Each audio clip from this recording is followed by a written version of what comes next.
Hi കൂട്ടുകാരെ, ഇന്നത്തെ വീഡിയോയിലേക്ക് എല്ലാവർക്കും നമസ്കാരം. അപ്പോൾ ഇന്ന് അനന്തുവിനെ ഫേസ് കാണാൻ വേണ്ടിയിട്ട് ഞാൻ ക്യാമറ ഒത്തിരി ചെറുതാക്കി വെച്ചേക്കുക. അതാണ് ഞാനിങ്ങനെ ചെരിഞ്ഞിരിക്കണത്. അപ്പോൾ ഇന്ന് കുറേ ദിവസമായി എന്ത് പറയണു, അനന്തുവിനൊരു കഥ പറയണമെന്ന്. കണ്ണൻ്റെ കഥയാണ് അവൻ പറയണത്. അവന് കണ്ണനെ ഭയങ്കര ഇഷ്ടമാണ്. കഥയ്ക്ക് മുന്നേ കഥ പറഞ്ഞോളൂ. എന്നിട്ട് തെറ്റുണ്ടെങ്കിൽ ക്ഷമിക്കണം. എന്നോടല്ല പറയണേ, എന്നോട് എന്തെങ്കിലും തെറ്റുണ്ടെങ്കിൽ എന്നോട് ക്ഷമിക്കണം. ഞാൻ കേട്ട വെച്ചൊരു ഇത് പോയാണ് പറയണത്. എനിക്ക് മുഴുവനായിട്ട് പറയാനറിയില്ല. എന്തെങ്കിലും തെറ്റുകുട്ടുണ്ടെങ്കിൽ ക്ഷമിക്കുക. അതായത് ഇവന് വേറൊരാളുടെ സ്വാമിയുടെ കഥ കേട്ടിട്ട് ആ കഥയായിട്ട് പറയാണ്. അപ്പോൾ കുറേ ദിവസം അത് അവൻ പറയണു, എനിക്ക് പറയണം അമ്മ എന്ന്. അപ്പോൾ ഈ പറഞ്ഞ പോലെ ചിലപ്പം അങ്ങനെ കഥകൾക്കൊന്നും അധികം വ്യൂവേഴ്സ് കിട്ടുമെന്ന് എനിക്കറിയില്ല. എന്നാലും മോൻ്റെ ആഗ്രഹത്തിന് വേണ്ടിയിട്ടാണല്ലോ ഇപ്പോൾ ഇതൊക്കെ തുടങ്ങിയിട്ടുള്ളത്. അവൻ്റെ ഒരു നേരം പോക്കിന് വേണ്ടിയിട്ടാണ്. അപ്പോൾ അവൻ തന്നെ ആദ്യം കഥ പറയട്ടെ. കഥ പറഞ്ഞോളൂ.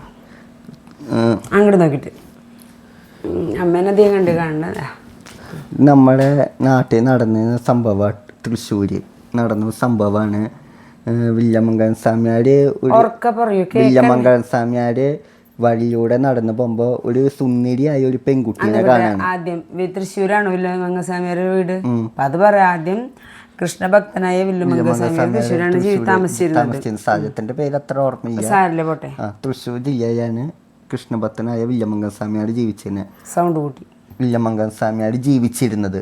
ഒരു നാൾ അദ്ദേഹം നടന്നു പോകുമ്പോൾ ഒരു സുന്ദരിയായ ഒരു പെൺകുട്ടീനെ കണ്ടുമുട്ടും.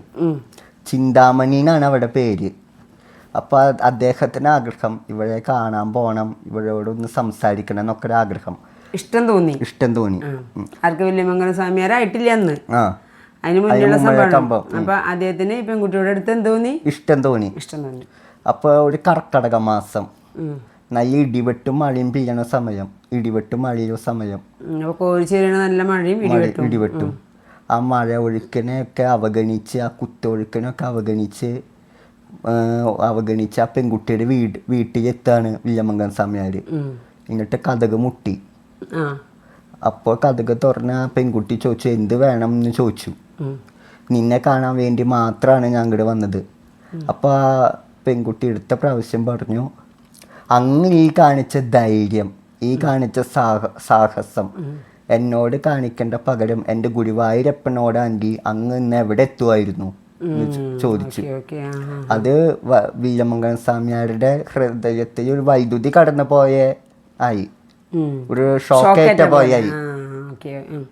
ആകെ ഞാൻ ഒന്നല്ലാണ് ഈ രീതിയിൽ തോന്നി വില്യമംഗലം സ്വാമിയാർക്ക്. ചെറുതാവണ പോലെ തോന്നി. അപ്പൊ തൊഴുത് നമസ്കരിച്ചു. നീയാണ് എൻ്റെ ഗുരു എന്ന് പറഞ്ഞു. വേഗം അവിടുന്ന് ഒരു കീർത്തനയ, അത് ഓർമ്മയില്ല എനിക്ക് അത്ര കാര്യമായിട്ട്, ഒരു കഥ കണ്ണനെ കുറിച്ച് എഴുതി വാങ്ങാണ് ആ പെൺകുട്ടീന് നിന്ന്. ആ പെൺകുട്ടി അത്ര ഭക്തിയായിരുന്നു. അപ്പൊ പിന്നീട് അവിടുന്ന് അങ്ങോട്ട് വില്യമംഗലം സ്വാമിയാർ ഗുരുവായൂരപ്പനേക്ക് തിരിയായിരുന്നു. അതിന് ശേഷമാണ് വില്യമംഗലം സ്വാമിയാർ ഗുരുവായൂരപ്പൻ്റെ ഭക്തനായി മാറിയത്. ഇതാണ് കഥ. ഈ കഥയെ പറ്റി പിന്നീട് ആ പെൺകുട്ടീനെ പറ്റി ഒന്നും പറയുന്നില്ല. പിന്നെ കണ്ണൻ്റെ വില്യമംഗലം സ്വാമിയാരുടെ ജീവിതത്തിലെ വഴിത്തിരിവായി മാറിയത് ഈ പെൺകുട്ടിയാണ്. ആ പെൺകുട്ടി ആരായിരിക്കും? അപ്പോ ഒരുപക്ഷെ ഗുരുവായൂരപ്പനാണ്. അങ്ങനെയാണെന്ന് വിശ്വസിക്കാൻ നമുക്ക് വേണമെങ്കിൽ. പിന്നീട് പറയുന്നില്ല. പിന്നെ ആ പെൺകുട്ടി ഇല്ല കഥയില്. ഇല്ല. പിന്നെ വില്യമംഗലം സ്വാമിയാർ ഗുരുവായൂരപ്പന് മാത്രമല്ലോ. അപ്പൊ ഇതിലൂടെ നമ്മൾ ഉദ്ദേശിക്കുന്നത്, നമ്മൾ ജനിക്കുമ്പോൾ പല കാര്യങ്ങളും നമുക്ക് പ്രശ്നങ്ങൾ ഉണ്ടാവാം, പക്ഷെ എന്നാലും കുറച്ച് സമയം കണ്ണനോടൊപ്പം ചെലവഴിക്കണം എന്നാണ് ഇതിലൂടെ നമുക്ക് കാട്ടിത്തരുന്ന സന്ദേശം. ഇത് വില്യമംഗലം സ്വാമിയാർ. പിന്നെ ഒരു കഥയും കൂടി ഉണ്ട് വേറെ, മേപ്പത്തൂരിന്റെ. എല്ലാം കൂടി ഇപ്പൊ പറയണ്ട, അപ്പൊ ആൾക്കാർക്ക് ബോറടിക്കില്ലേ. അതല്ല, നീ പണ്ട് കണ്ടൊരു സ്വപ്നല്ലേ, നമ്മൾ ആദ്യം പറഞ്ഞിട്ടുണ്ട്. ഇപ്പൊ പുതിയ നമ്മുടെ പ്രേക്ഷകർക്കൊന്നും ആ സ്വപ്നം അറിയില്ല. ഒന്ന് പറയോ? നീ ഗുരുവായൂർക്ക് തൊഴാൻ പോയി ഒരു ദിവസം ഗുരുവായൂർക്ക് തൊഴാൻ പോയി. അപ്പോ നല്ല തിരക്കുള്ള സ്വപ്നാണ്. ഞാൻ ഒരു ദിവസം ഗുരുവായൂർക്ക് പോയി. അപ്പൊ നല്ല തിരക്ക്, അതുകൊണ്ട് തൊഴാൻ പറ്റില്ല. അപ്പൊ തിരിച്ച് വിഷമായി, തിരിച്ച് മടങ്ങി പോന്നു നമ്മള്. ഇപ്പോൾ ഒരു ചേച്ചീനെ കണ്ടു. എന്താ പോരണേ ചോദിച്ചു. അപ്പോൾ തൊഴാൻ പറ്റിയ ഭയങ്കര തിരക്കില്ല. അതൊന്നും വേണ്ട, ഞങ്ങൾ ഇങ്ങോട്ട് പോരാന്ന് പറയാം.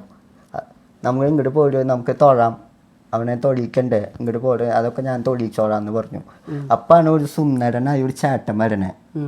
എന്താ അതെന്ന് ചോദിച്ചു. ഇവിടേക്ക് തൊഴാൻ പറ്റില്ല, അപ്പം തൊഴിക്കാണ്. അതിനെന്താ, ഞാൻ അവനെ എടുത്ത് കൊണ്ടുപോകാൻ, വിളിച്ചൊന്നും വേണ്ട, ഞാൻ അവനെ എടുത്ത് കൊണ്ടുപോയിക്കോളാന്ന് പറഞ്ഞു. സ്വപ്നാണ് കേട്ടാ. അപ്പോൾ അങ്ങനെ ആ ചേട്ടൻ കൊണ്ടുപോയി. എന്താ പേരെന്ന് ചോദിച്ചപ്പോൾ ഉണ്ണികൃഷ്ണനാണ്, ഉണ്ണിയേട്ടനെ വിളിച്ചോളാൻ പറഞ്ഞു. ചേട്ടന്റെ പേര് ഉണ്ണികൃഷ്ണനാണ്, ഉണ്ണിയേട്ടനെ വിളിച്ചോളാൻ പറഞ്ഞു.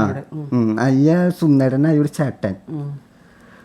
എന്നിട്ട് ഗുരുവായൂരപ്പനെ തൊഴിച്ചു. അപ്പോൾ ഞാൻ ഉണ്ണിയേട്ടൻ, അപ്പോൾ ആളുടെ വീട്ടുകാർ അച്ഛനും അമ്മയും ചോദിച്ചു, ഉണ്ണിയേട്ടൻ ഗുരുവായൂരപ്പനെ നന്നായി തൊഴിച്ചില്ല, ഉണ്ണിയേട്ടൻ ഇങ്ങനെ എല്ലാവരും സഹായിക്കാൻ ഭയങ്കര ഇഷ്ടപ്പെടുന്ന ഒരാളാന്ന് പറഞ്ഞു.